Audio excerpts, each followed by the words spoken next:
What's up, people? Back with another video. This is going to be on the UFC 196 card. First up, we've got Misha Cherkanov versus Alex Nicholson. Cherkanov looks strong, not afraid to throw down. He's dangerous with leg kicks.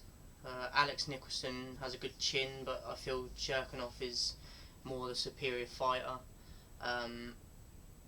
So I'm going to go with Cherkanov first round knockout. This will be Nicholson's debut for the UFC as well, so I think that Cherkanov already has fought twice for the UFC so far, so I think it could go in his favour because he's got the experience in the UFC, so I'm going to go with Cherkanov. Artem Lobov versus Alex White. Artem Lobov is a warrior. He throws bombs in the stand-up. You do not want to throw down against Artem Lobov. Obviously, he has the advantage of being in Conor McGregor's camp. He's kind of Conor McGregor's sort of understudy, if you will. So having Conor in your camp can only benefit you. And while Conor can't be in the ring with him while he's fighting, just having that mental side, knowing that he's on your side and the things you can learn from Conor, that'll definitely help Artem. Because he's learning from the best in the business, in my opinion. I think he'll be more hungry and determined to get the victory because he lost the Ultimate Fighter final. So to Ryan Hall, that was. He lost the final to Ryan Hall, and I think he's going to be very determined to put that right. Unless Alex White can get a submission, I can't see Artem getting beat if it stays in the stand-up anyway. I just feel Artem will dominate the stand-up, so if he does lose, I could see him losing to a submission, but he has to get him to the ground to do that. So I'm going to go for a first round knockout, Artem Lobov. Vince St. Preux, I'm not sure if I'm saying that right, versus Rafael Cavalcante. St. Preux has got superb knockout power, nice takedown defence. He's very quick, he's got powerful leg kicks. His knees are very rounded. He's got dangerous knees, he's very rounded. He certainly is in the stand-up anyway. He's also good at the ground and pound, so even though he's exceptional in the stand-up, he can get you to the ground and pound you, so he's a very dangerous fighter. Rafael Cavalcante has some good knees, but I think St. Preux is a lot more advanced and a hell of a lot bigger, so I'm going to go with the size factor as well. I'm going to go for a St. Preux second round knockout. Mike Pyle versus Sean Spencer. Mike Pyle is a former WEC champion, very good submission artist. To me, he looks very comfortable on the ground, more so than stand up. So I think he'll be looking to go to the ground and to win by submission. Sean Spencer likes to stand up and throw. He's good with his hands. Like he throws punches comfortable, and he's comfortable in his boxing skills. So I think he's got quick hands. So catching people, he's good at catching people on the counter with precision. So I feel that it should be an interesting fight, as they are total opposites in their styles. I'm going to go with Sean Spencer, as I believe he'll come out swinging and just put a lot of pressure on him. I can't see Mike Pyle being able to get it to the floor and submit him, so I'm going to say first round knockout for Sean Spencer.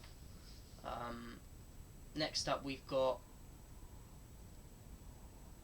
Josh Burkman versus KJ Noons. Josh Burkman is lethal with his guillotine submission.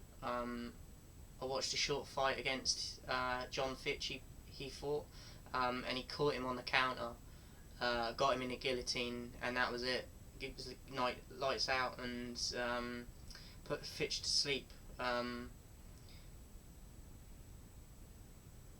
If you're a fan of martial arts anyway, it's definitely worth just going and watch that fight. It's not very long at all, but it's you can just appreciate the skill set in the way that he submitted him.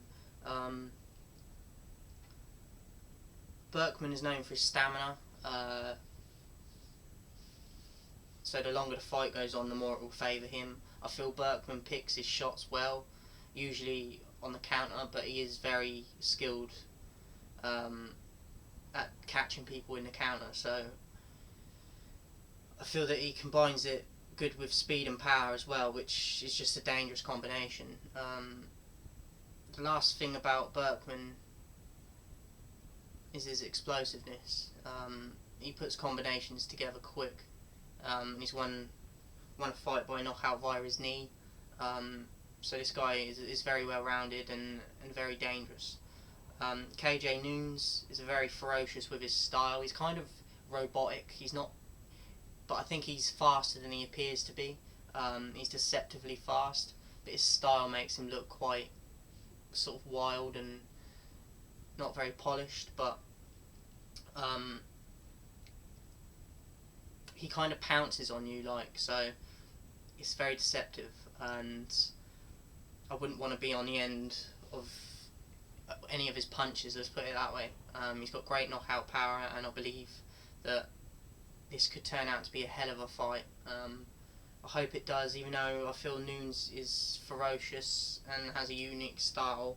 I think that Berkman has more momentum going into the fight, therefore he's going to have more confidence, and I think he's more technical and quicker, so I'm going to go for a second round submission for Berkman. Derek Lewis versus Damian Grabowski.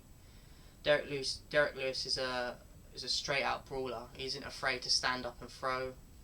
He's got a pretty wild style, he throws haymakers and wild punches, but if they connect, usually 9 times out of 10 he wins the fight. I think he'll be the aggressor in this fight just because he likes to set the pace and the tempo. He's coming off a victory in UFC 192, so he will be confident to repeat that performance that he did. Damian Grabowski has some nice transition moves. If he chooses to go to the ground, also as Lewis is likely to try and dictate the pace, I see him rushing in and getting caught either with counter punches, or Grabowski will take him to the ground and control. I'm going for a second round submission for Grabowski. Roy Nelson versus Jared Rosholt. Nelson has some heavy hands and likes to throw bombs without even looking like he's putting a lot of effort in. If that catches you, it's lights out. So he just doesn't look like he's putting everything into his fight, but he is. He's just, I don't know, it's kind of deceptive again. He'll still knock opponents out even though they might not think that he's putting in all of his effort, which is impressive. The only thing that concerns me is that he looks a bit out of shape. He's got a big belly on him, but saying that, he may be fitter than he appears. He's definitely quicker than his size would suggest, and he likes to put a lot of pressure on his opponents in stand-up, so I feel Rosholt will go for the takedowns and then try and ground and pound him, but because of the size difference, it'd be interesting to see if he can get him to the ground and then keep him there, because I don't think he's going to have the power to do that. I could see it going either way. This fight is a difficult one to predict. I think Rosholt has the stamina advantage, but in the stand-up Nelson will dominate. But as Rosholt likes to go to the ground, he will try and take that out of the equation anyway in the stand-up. But I'm going to go with Nelson as he's a bit more experienced and has more power, so I'm going to go for an early second round knockout. Johnny Hendricks versus Stephen Thompson. Johnny Hendricks, he's got so much power in his hands, wins a lot of his fights by knockout, by punches. He has a great spirit about him that can only help him on the mental side of things, and he's such a competitor as well. I think he enjoys the art of fighting more than a lot of other fighters do. That's the impression I get from watching him anyway. Generally, he's just a very well-rounded fighter, especially in the striking. Stephen Thompson is a kickboxer before he went into other martial arts, and he's got devastating kicks, and just times them perfectly. He's very quick with his hands as well, but also with his kicks, and in the striking he finds brilliant angles to strike, and it makes the opponent easier to hit because he can time an early angle better, and it makes the opponent they can't defend themselves as well as they could if they have time to get in position. But because he strikes so early and finds sort of complex angles, it's easier for him to connect to them and less easy for his opponent to defend himself. So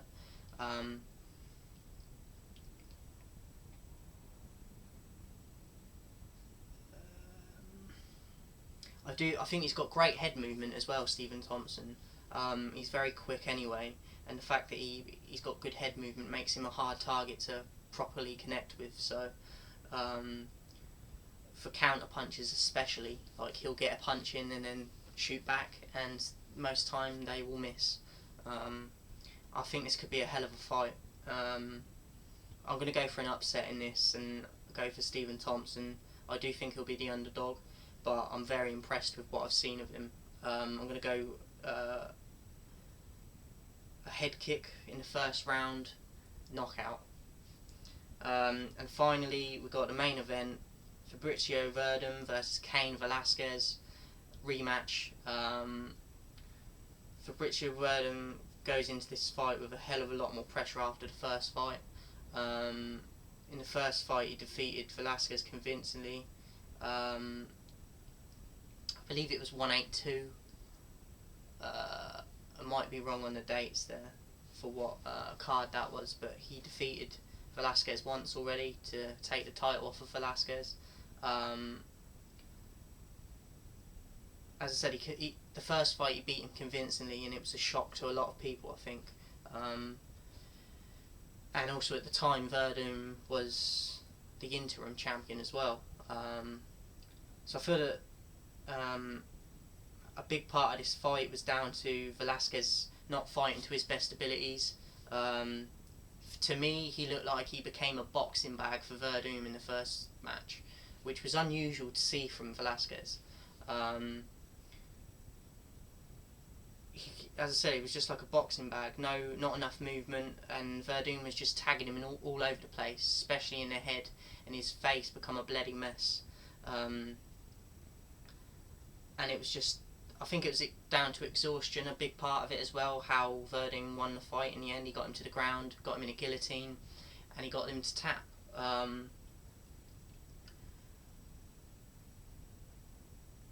just think that, as I said, Cain needs to have more movement than in the first fight. He looked a lot less energetic than Verdum as well, which Cain Velasquez, one of his big things he's known for is his heart and stamina, and in the first fight, he looked like a completely different fighter. And I think Verdum capitalised on that.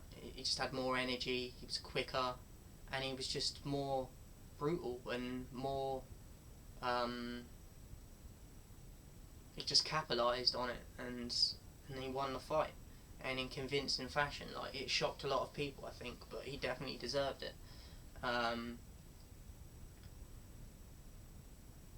He got him, as I said, he submitted him in the first fight in the third round. It was a 5-round fight, so it didn't go all 5 rounds. And with his jiu-jitsu background, I think Verdum will comfortably go to the ground, no worries at all. Velasquez can grapple, but I still think Verdum is a lot more advanced on the floor. So I kind of see this one going as the first one went.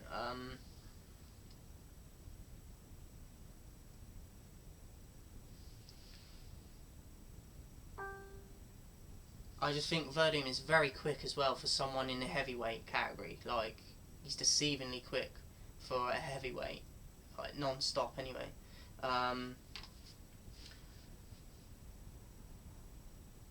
He's got a good chin as well. I've seen him get rocked a few times, even in the Velasquez fight. Kane hit him with a few shots as well, and he just took it. So he's very, very well-rounded for Verdum. And he just uses all of his aspects of what he's learned in martial arts and uses all his weapons. So it's hard to predict what he's going to do. As I said, the first fight was I think it was such a shock as well, because Velasquez's stamina it looked like a completely different fighter. He was going against all that he was known for, and he was dominated.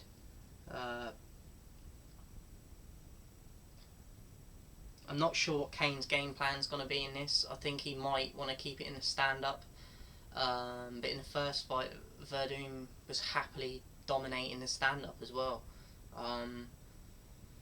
But I think Velasquez will want to keep it in the stand-up before going to the ground anyway.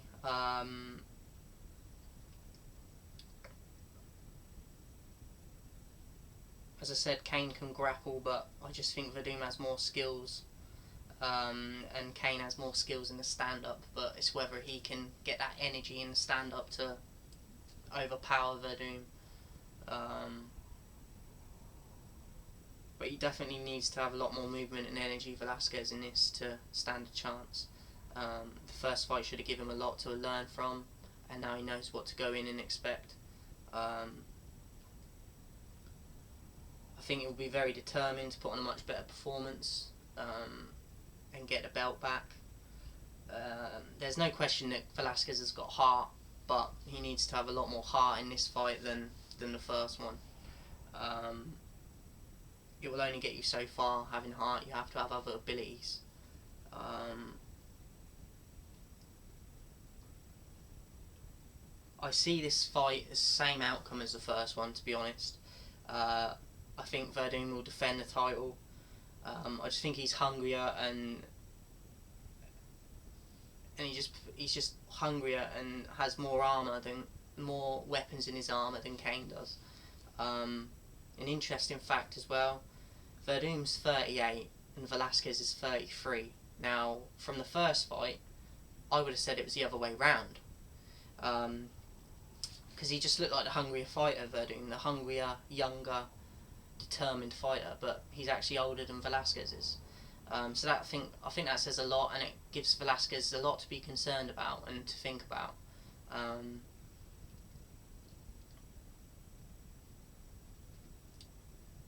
And also just how in shape Verdum was compared to Velasquez. I think that will give Velasquez a lot to learn from.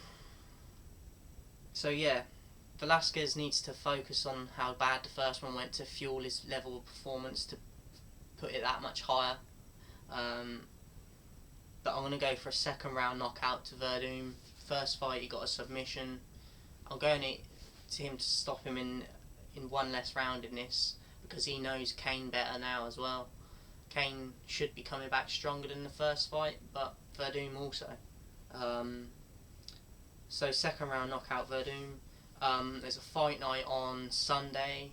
Can't remember who's on the card apart from the final, the main event, which is I think it's Dominic Cruz versus TJ Dillashaw. Dillashaw's the champion. There's been a lot of back and forth with the press conferences and stuff. I'm going to go with Cruz. My friend that's into martial arts is going for Dillashaw. Be an interesting fight to see, and to see all the fights leading up to it. That's on BT Sport on the 17th, so watch out for that if you're martial arts fans. Hope you like this video. I'll be doing as many cards as I can going forward, UFC and Fight Night style ones. And let me know what you think of it in the comments, and I'll see you on Sunday.